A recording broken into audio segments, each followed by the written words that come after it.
Abençoemos aqueles que se preocupam conosco, que nos amam, que nos atendem às necessidades.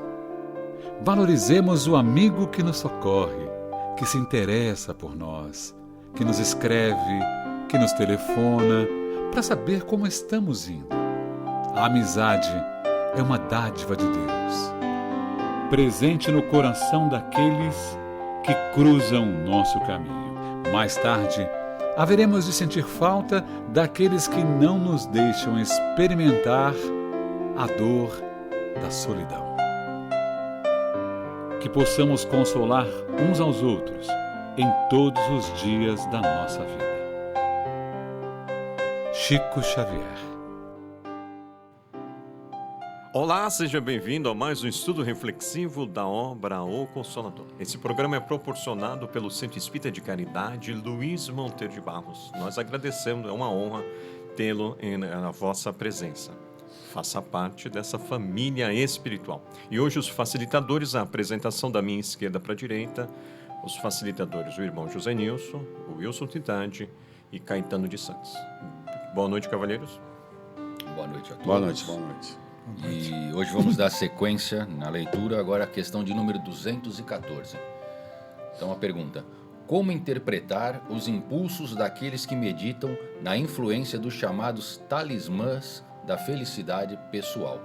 E a resposta: criaturas há que, para manter sua energia espiritual sempre ativa, precisam concentrar a atenção em algum objeto tangível, visando aos estados sugestivos indispensáveis às suas realizações, como esses crentes que não prescindem de imagens e símbolos materiais para admitir a eficácia de suas preces.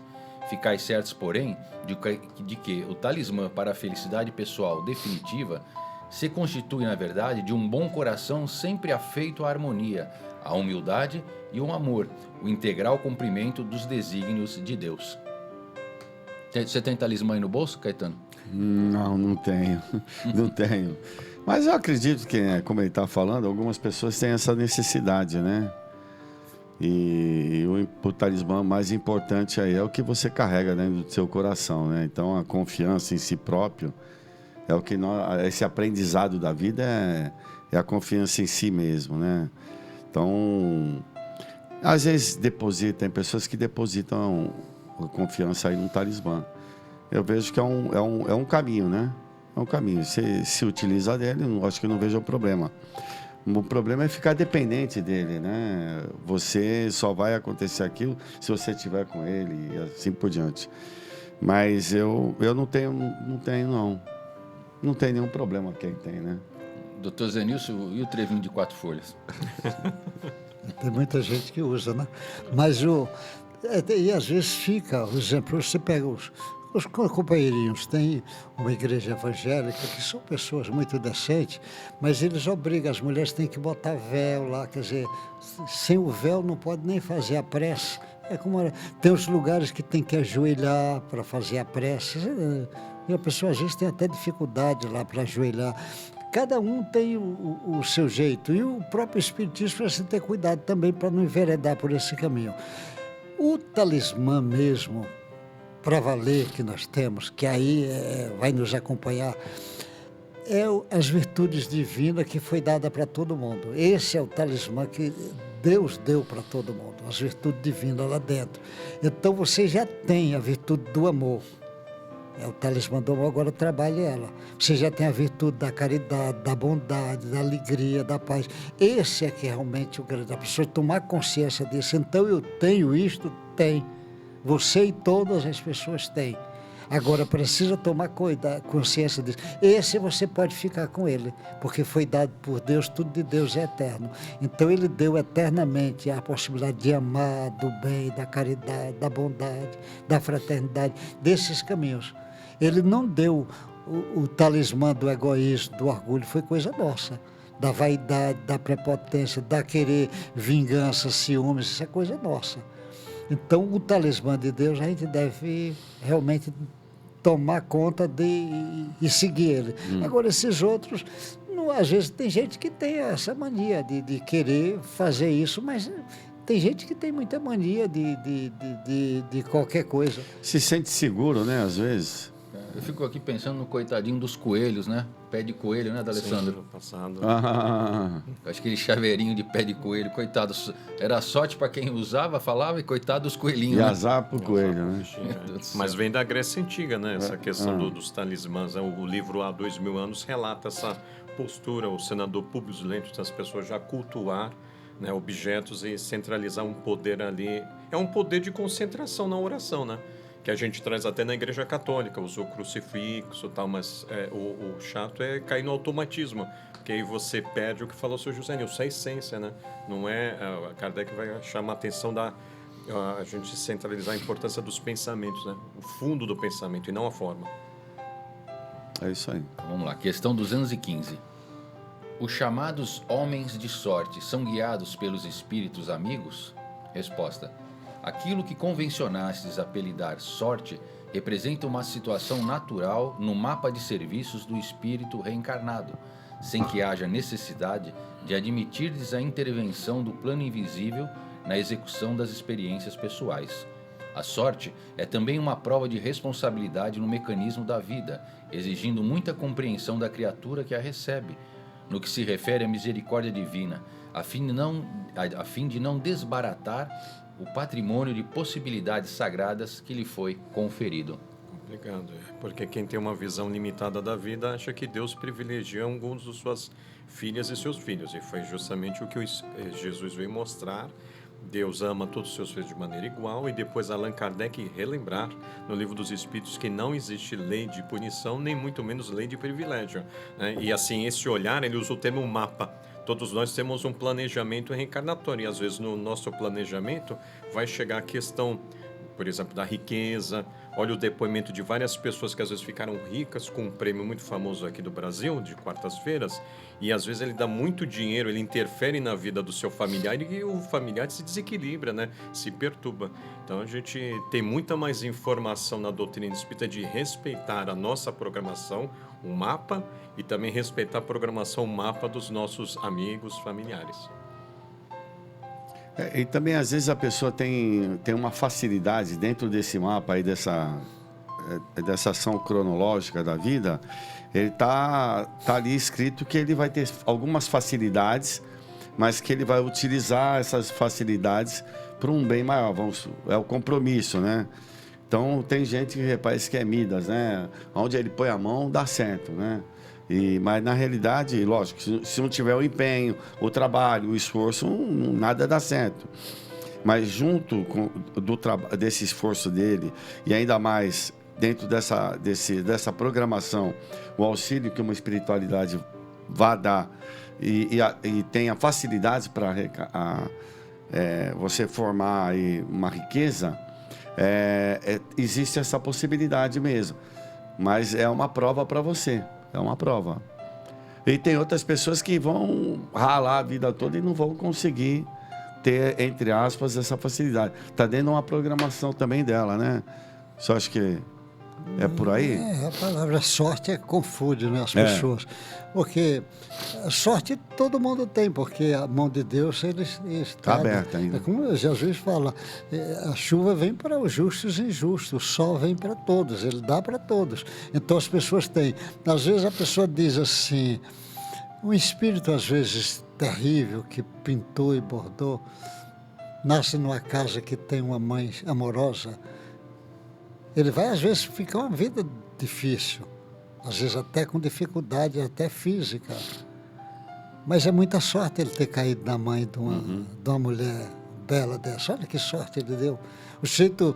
O camarada, às vezes, consegue determinado tratamento que é uma sorte para ele, daquele momento. Então, a mão de Deus está agindo. Agora, as provas, o sujeito tem sorte. Você pega um cientista, puxa, esse camarada deu sorte de fazer essa descoberta. Mas o esforço dele que tem ali por trás, ele vai ter sorte mesmo, porque ele está estudando física. Chega uma hora que ele vai descobrir coisas que a pessoa vai dizer, mas que sorte? E o esforço dele, a sorte está em cima do esforço dele, está sempre ligado em cima dessa caminhada. Agora, tem espíritos que vai ser muito fácil a prova do dinheiro, a prova do poder, da beleza, e ele tinha que aumentar a atenção nossa. Então nós temos que aumentar. Somos inteligentes, todos nós, temos que pensar, meu Deus, eu tenho que fazer bom uso disso, porque senão a cobrança vai ser grande. Tem dinheiro fácil, ele tem que dizer, meu Deus, o que é que eu estou fazendo uso desse dinheiro, não é? Isso. É bonita demais, o que é que eu estou fazendo da minha beleza. É assim que, nesse caminho, sempre isto. E a sorte está ligado muito dessa sequência espiritual e tem gente que diz assim, o Chico Xavier tem muita sorte, porque tem tantos espíritos. Cadê sorte? É como ele falou, mas sorte. Perdeu a mãe cedo, maltratou na criança, dificuldade de dinheiro, de saúde, de doença, de tudo. Sorte. Você pega o Divaldo, puxa, mas o Divaldo faz palestra, o mundo inteiro escutando as lives. O cara diz, é sorte. O cara diz, mas você esqueceu que ele tem mais de 70 anos sem parar de trabalho dele, ele começou com 20 e poucos anos, essa sorte está em cima desse esforço dele. Os caras olham a sorte, mas não olham a dificuldade que ele tem. E assim por diante. Todo mundo tem muita sorte. Deus está protegendo todos nós. A questão de número 216. O amor próprio, o brio, o caráter, a honra são atitudes que a sociedade humana reclama de personalidade. Como proceder em tal caso quando os fatos colidem com os nossos conhecimentos evangélicos? E a resposta: o círculo social exige semelhantes atitudes da personalidade e, contudo, essa mesma sociedade ainda não soube entendê-las, senão pela pauta das suas convenções, quando o amor próprio, o brio, o caráter e a honra deveriam ser traços de aperfeiçoamento espiritual, e nunca demonstração de egoísmo, de vaidade e orgulho, quais se manifestam comumente na Terra. Quando o homem se cristianizar, compreendendo essas posições morais no seu verdadeiro prisma, não mais se verificará qualquer colisão entre os acontecimentos da existência comum e os seus conhecimentos do Evangelho, porquanto o seu esforço será sempre o da cooperação sincera em favor do reerguimento e da elevação espiritual dos semelhantes. Impressionante, hein? 1941, dando essa dica que hoje a psicologia está abordando, porque amor próprio é sinônimo de orgulho, né? Egoísmo. Então, Emmanuel está nos convidando, se a sociedade nos estimula isso, cabe a nós, como espíritos imortais, nesse trabalho de cristianizar-se, né? Olharmos os convites amorosos e desenvolver as virtudes, e não pelo contrário. O orgulhoso querer combater o outro orgulhoso, né? Que é comum a gente ver nas filas. Você sabe com quem está falando? Sim, com o seu ego.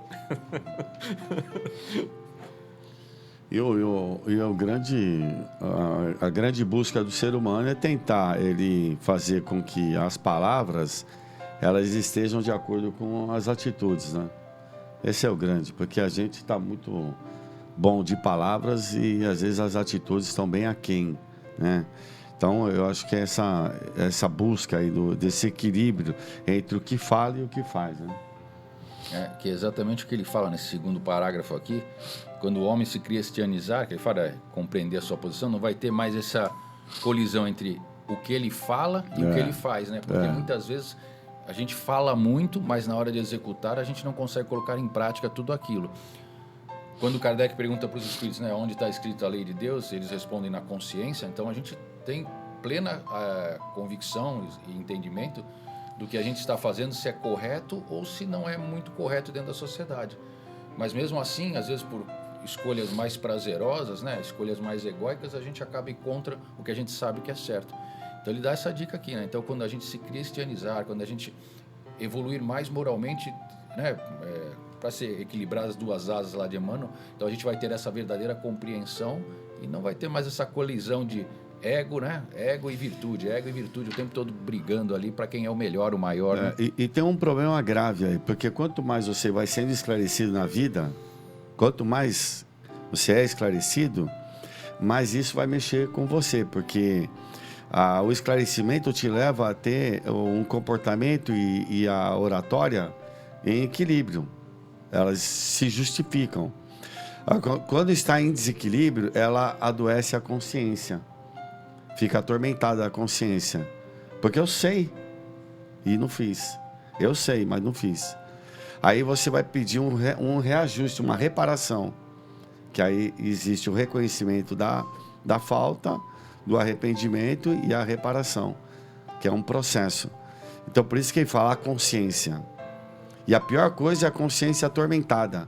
Por isso que a humanidade vive atormentada. Porque falamos uma coisa e fazemos outra. Não conseguimos ainda correspondência, né? Você vê, Jesus, ele chama a atenção, principalmente das pessoas religiosas.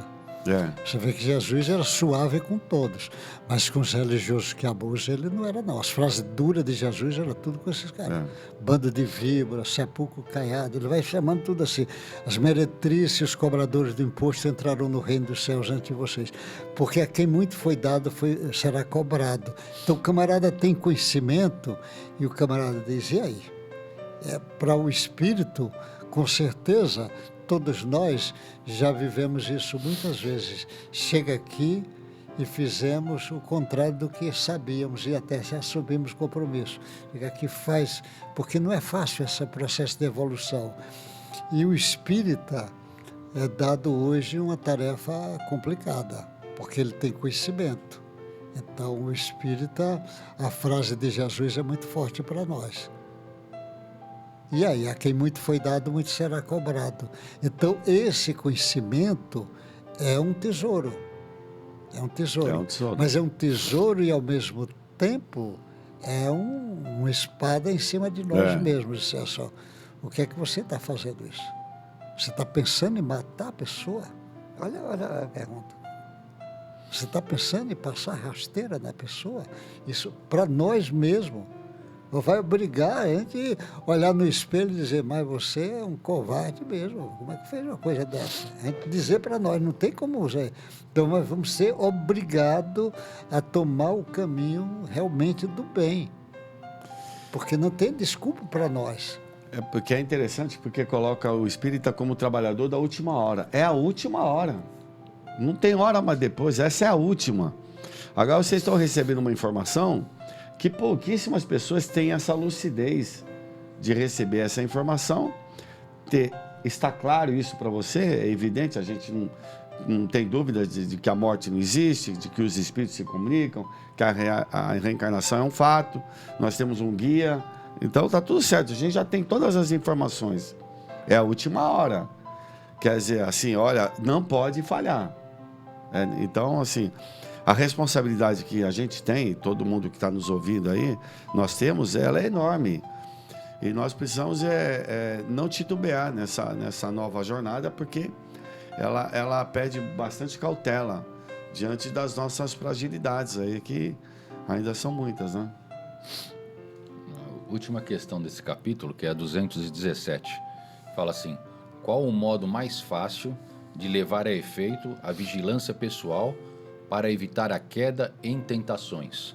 E a resposta: a maneira mais simples é a de cada um estabelecer um tribunal de autocrítica em consciência própria, procedendo para com outrem na mesma conduta de retidão que deseja da ação alheia para consigo próprio. Então, ele trazendo aqui em outras palavras o ama teu próximo como a si mesmo, né? Falando de uma forma diferente, da gente proporcionar ao outro aquilo que eu quero receber. Hoje é muito comum a gente ver dentro da sociedade as pessoas cobrarem direitos, né? Eu tenho direito a isso, eu tenho direito àquilo, eu quero ganhar isso, eu quero receber aquilo, eu estou trabalhando demais. Então, todo mundo cobrando direitos. Mas a gente não pode esquecer que antes do direito vem os deveres dentro da sociedade. Então, se eu quero ter benesses, eu preciso trabalhar por elas. Por que existe tanta lei dentro da sociedade, por exemplo, lei de trânsito? Porque a gente não cumpre com o simples, com o estabelecido, né? De não passar ali o sinal de trânsito, não parar em lugar proibido. Então é necessário que se criem leis, e a maioria das vezes essas leis são punitivas, que doem no bolso através de uma multa de um valor financeiro, que é para a gente cumpra com os nossos deveres, que deviam ser naturais, e não só cumprir com esses deveres na base da cobrança quando dói meu bolso. E assim são as leis morais na vida da gente. A gente tem conhecimento do que deve exercer, como deve ser, mas a gente acaba não exercendo isso porque, em proveito próprio, eu quero tirar vantagem do outro. Então a gente tem que entender, antes de cobrar direitos, agir com deveres dentro da sociedade.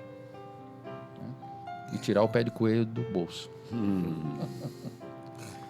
Quer falar? É fogo, não. É que a lição vem forte para nós, né? Nós estamos sabendo, lógico, nós estamos muito longe desse saber espiritual profundo, do mundo espiritual, dos espíritos puros como é. Mas Jesus é um espírito puro que veio deixar a lição muito forte para nós. Olha, o dever é aí. Jesus disse, eu falei do amor e levei o amor até as últimas consequências.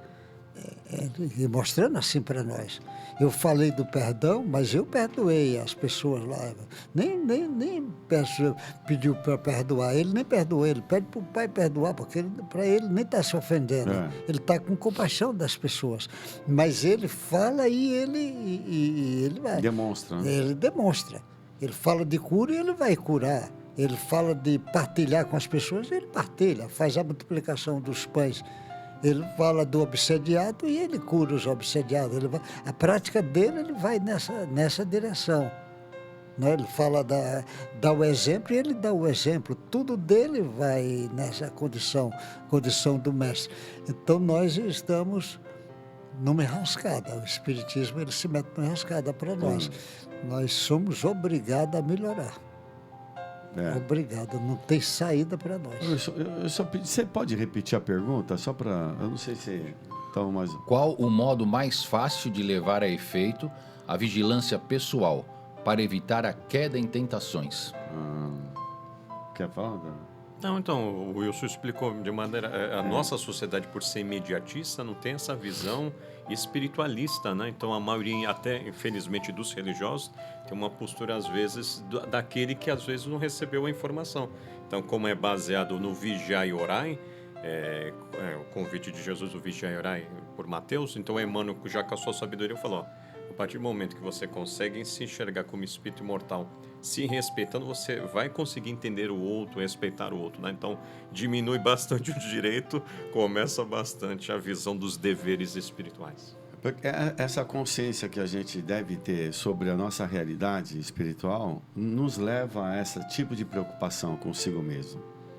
A gente tem que estar preocupado no bom sentido, o dia todo, preocupado em não causar nenhum dano a alguém, não causar algum infortúnio a alguma pessoa, ou a si próprio, né?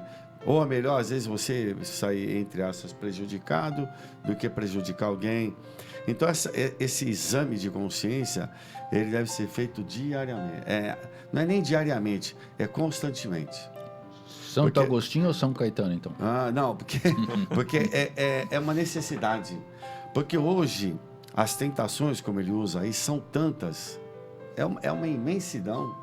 Hoje o que na minha época eu tinha dificuldades de ter acesso, hoje não tem como não ter acesso àquelas coisas tormentosas. E hoje qualquer criança tem acesso. Então os estímulos, as tentações, elas são imensas. Ser jovem, adolescente no dia de hoje não é fácil, porque tem um mundo aberto para eles. E às vezes, se não tiver uma orientação muito forte e precisa, se perde. Porque o mundo está oferecendo muita coisa que às vezes leviandade, assim. Tem muita coisa boa, mas como nos identificamos com as coisas ainda um pouco levianas, então tem que tomar muito cuidado. Então, essa análise diária de gratidão a Deus, constantemente, é importante. Cada atitude que você faz, cada olhar que você faz, cada palavra que você fala, tudo tem que ser refletido e pensado. Para a gente não, para evitar outros males. Porque não tem como a gente vai ter que reparar. A pessoa acha que não, estou indo bem, não está bem. Porque você só vai estar bem quando a tua consciência estiver tranquila entre a ação e a fala.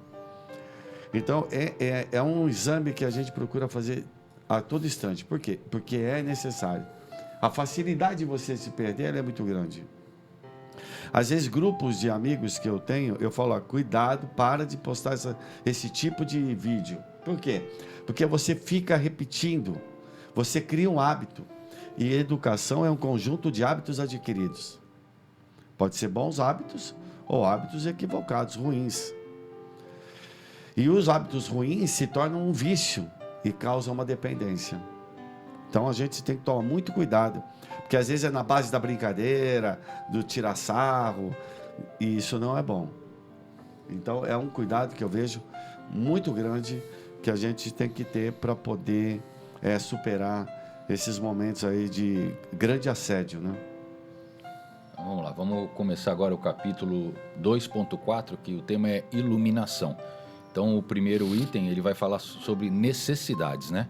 Então, a questão 218, ele fala assim: a propaganda doutrinária para a multiplicação dos prosélitos é a necessidade imediata do Espiritismo? E olha a resposta: de modo algum.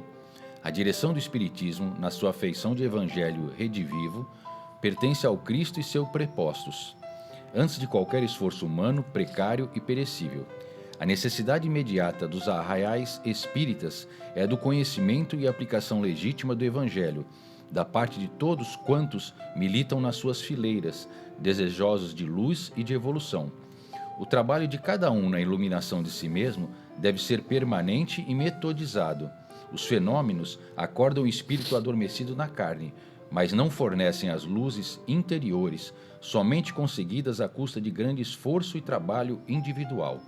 A palavra dos guias e mentores do além ensina, mas não pode constituir elementos definitivos de redenção, cuja obra exige cada um sacrifícios e renúncias santificantes no laborioso aprendizado da vida. Impressionante, né? Porque o Caetano estava alertando, o Emmanuel já chamando a atenção. No nosso nível evolutivo, não é fazer propaganda da doutrina espírita, que isso quem vai fazer são os espíritos prepostos do Cristo, ou seja, os espíritos superiores. Mas cabe a cada um fazer esse processo de iluminar sua consciência e estimular quem está nos vendo como o caminho do Cristo é agradável, saudável espiritualmente.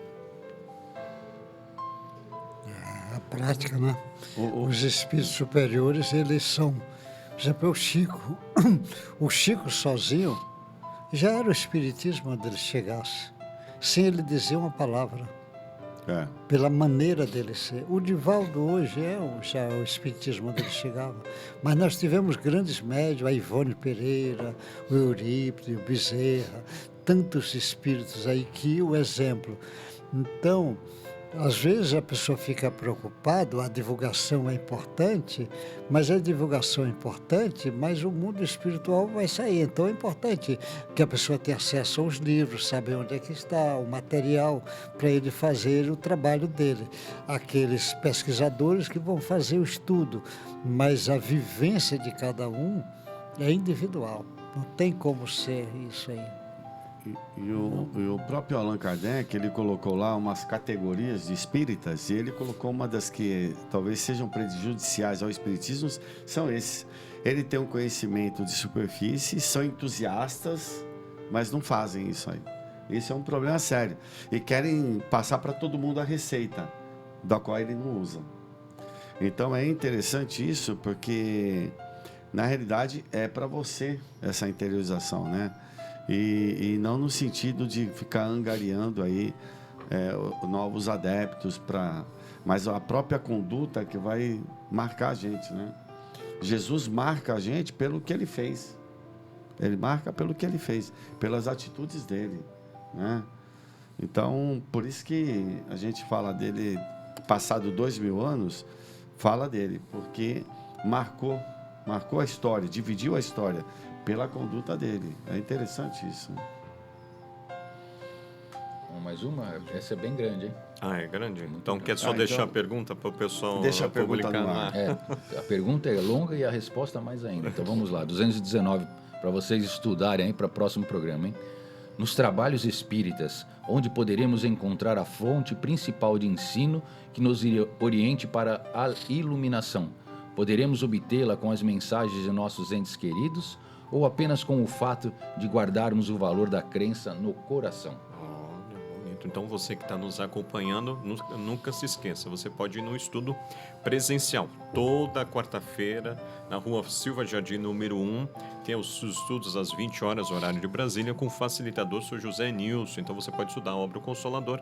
É claro que está em outras questões, então o estudo presencial não cancela ou anula o estudo virtual. Então agradecemos a você e os facilitadores, agora da minha direita para a esquerda, o Caetano de Santos, o Wilson Trindade, Sr. José Nilson, e com a permissão divina, daqui a 15 dias nos veremos. Muita paz a todos.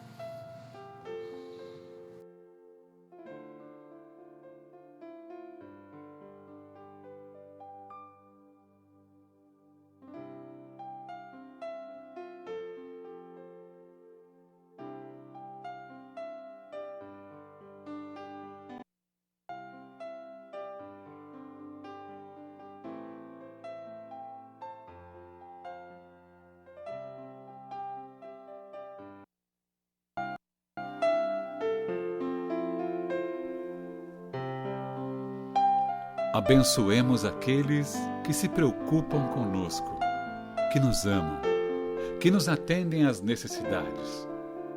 Valorizemos o amigo que nos socorre, que se interessa por nós, que nos escreve, que nos telefona, para saber como estamos indo.